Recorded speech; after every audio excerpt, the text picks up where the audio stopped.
with only one but very filling course awaits us. Crazel, please. For once, just once, tell me what's actually going on. And rob myself of enjoying your blissful ignorance? Not a chance. Tell me yourself, what do you think is going to happen? Well, to tell the truth, I'm not expecting anything good. We're in a remote place. One of me, 3 of you. You've got no use for me anymore. So you'll try to get rid of me like an inconvenient witness. That'd be too easy. It'd be more torture to listen to another of Crazel's lectures. Well, maybe I do talk about my interests a bit too much. But today will be different. Bonnie will start today. At least I'll finally see if she understood my teachings. Bonnie? First of all, I'd like to thank you on behalf of the whole gang for all the work you've done. We could never have finished the job without you. We found 2 new partners, you and Monarch here. It's good to have someone to rely on. So, it's time we started being honest with you, so you can finally learn the whole truth. Not yet. Let's pull up that uppity bastard's leg a bit longer. That's the fun part. One more word, Zinek, and you'll get one on the nose. Calm down, friend. I'm just kidding. Tell him then, Bonnie. This whole time, you've been collecting ingredients and clues for us. But, so you wouldn't go nosing around, we always told you it was for something different than it actually was. The miller here calls it tactics. Tactics, you idiot. And everything worked out according to plan. So today we're finally close to our great success. With the help of Hermes Trismegistos and his successors, we'll finally complete the dream of all alchemists. Our magnum opus. Exactly, Bonnie. Magnum opus. The great work of alchemy. You're trying to make the Philosopher's Stone. I see you've learned something after all. But no, the Philosopher's Stone isn't our goal. Let's see then, Henry. What is it you think we're making here? Some kind of weapon?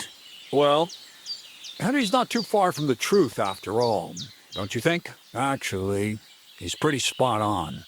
Although weapons were our last order of business. Let's start at the beginning. My father was a miller as well, but I was never much interested in the trade. Even as a young boy, I loved running around Lower Samine and investigating everything living and dead. And I had a lot of questions about everything. Then my mother, God rest her soul, decided it'd be best for me to go to study in Prague. As soon as I grew up and gained a bit of sense, I packed my bags and left. What did your father have to say about it? He wasn't too happy about it, that's for sure. But Mother kept pestering him until he yielded. I met a lot of remarkable people at the university, and my thirst for knowledge kept growing. But in the end, it only took a year of all that pretentious, scholarly blathering and hypocritical nonsense for me to realize I wouldn't learn anything proper there. Most of the students and masters are just a bunch of dogmatic fools. They have their own truth, and those who want to know more or ask the wrong questions fall into disfavor, as was my case. And what about your thirst for knowledge? I realized I didn't need the university for things that are truly important. The most important science is not subject to any religious dogma. And, of course, it's not taught at any university. You mean alchemy? Exactly. The art of combination and dissolution. The key to understanding the very nature of the world. There's only one queen of science. Alchemy. I returned to the mill in Lower Samine and started a new life.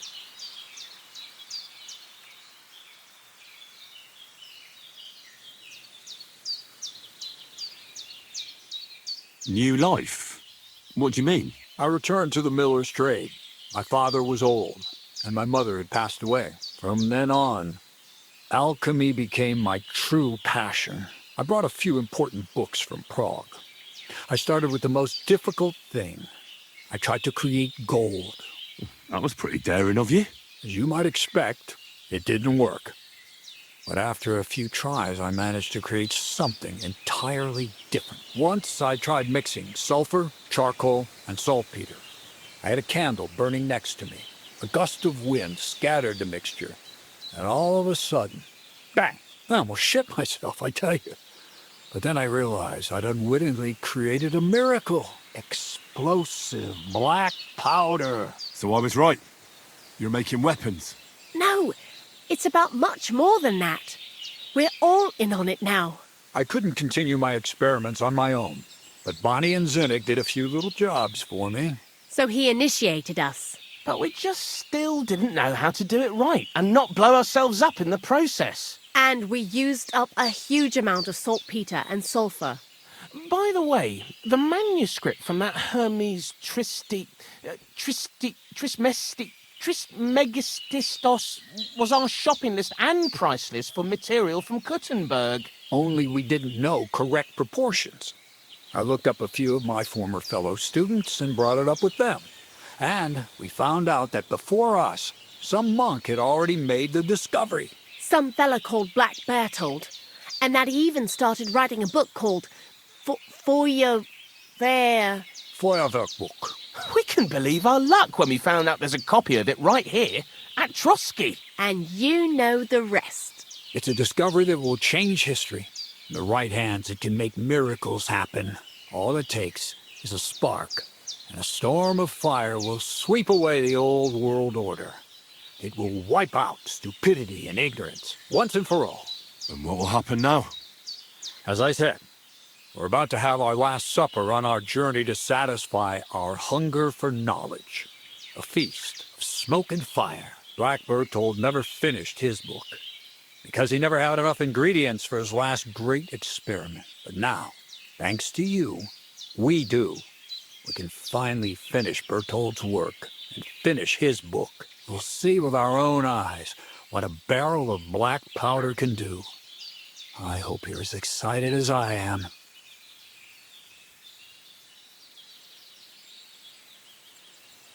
Before we get started, there's something I want to know.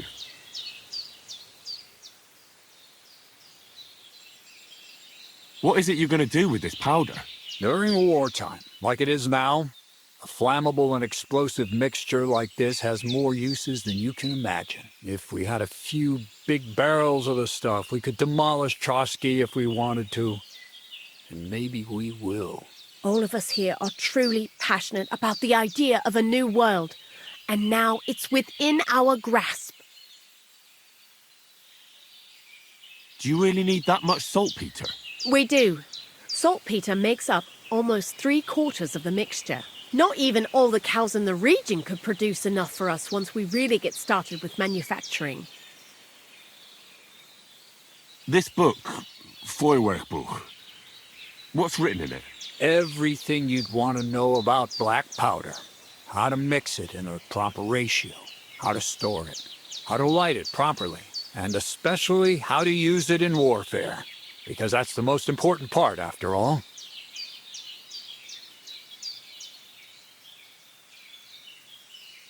How did a scholar and an alchemist become a thief?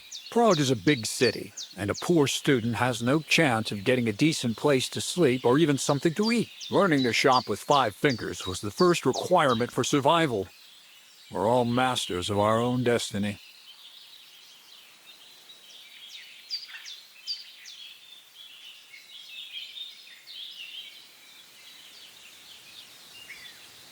What is it you studied at the university? I was supposed to become a preacher. That fits you. Maybe you'd even be a good preacher. Maybe I would. Maybe I wouldn't. God has a path prepared for each of us. And each of us here decided not to follow it. I was supposed to be a dyer, but I was too lazy to work 6 days a week and soak my hands in lye. I was supposed to become a nun, but I didn't want to give up the booze and fellas. And I've already told you everything. The world is what you make it.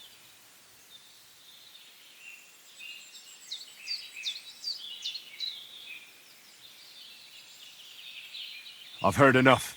Now I want to see that with my own eyes. Let's do it then. Bonnie, is everything ready? Indeed, it is. We can get started. Long live the beautiful new world.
Looks like it ain't working.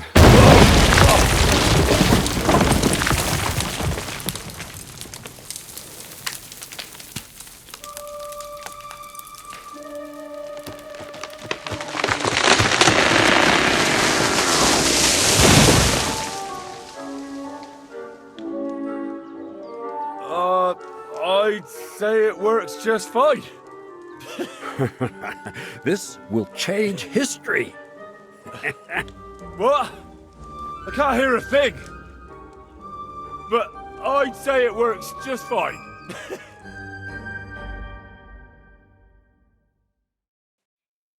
Go back to scraping rubber off the walls of the sky instead of mixing this stuff. As long as you listen to me and keep the proportion right, you won't fuck it up. I might actually listen to you if my ears ever stop ringing. Crazel? The fuse didn't catch immediately. I told you there's no need to dip it in resin and wax. Better to use rushes boiled in wine. Very well, if you say so. We'll try rushes next time. I'd also like to take a look at that book, Crazel. In due time, Piney. In due time.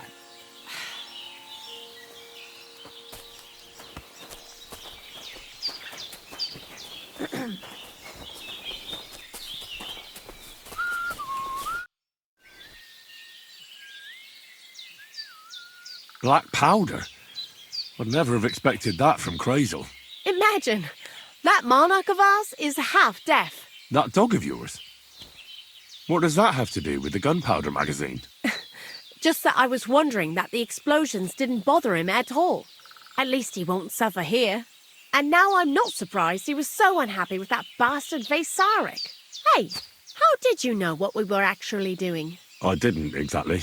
But you said weapons. How did you find out? Did we let it slip somehow?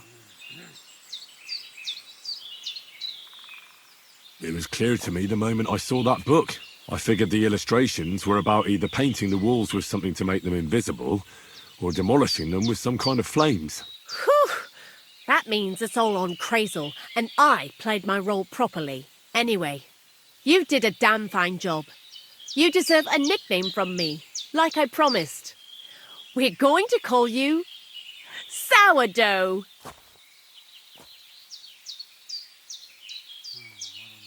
Sourdough?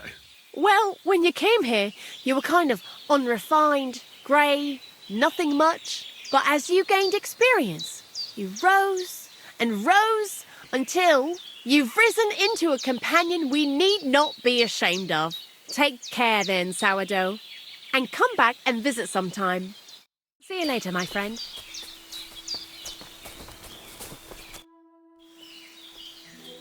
See you later, my friend.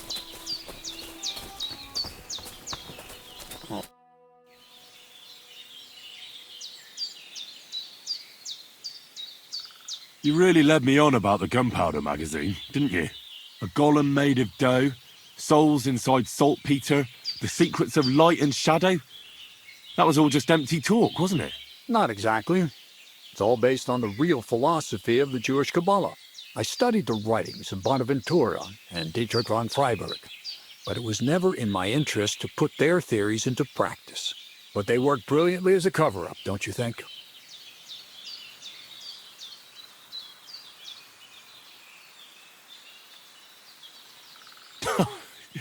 I really thought you'd have a golem made from dough walking around the mill, or that I could become invisible.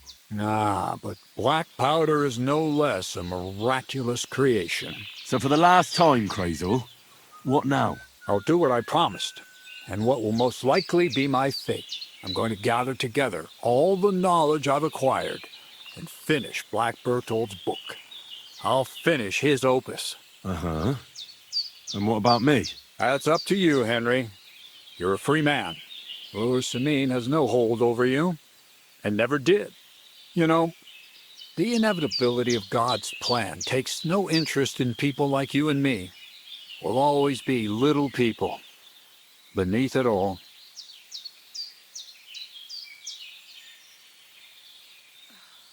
Sounds like I went to a lot of trouble for nothing.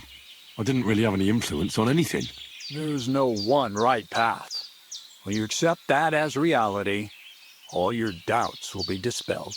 Maybe it's just time to carry sacks at a different mill. But if you're still interested in learning a bit more, drawing from the well of alchemical knowledge, I know where to find you.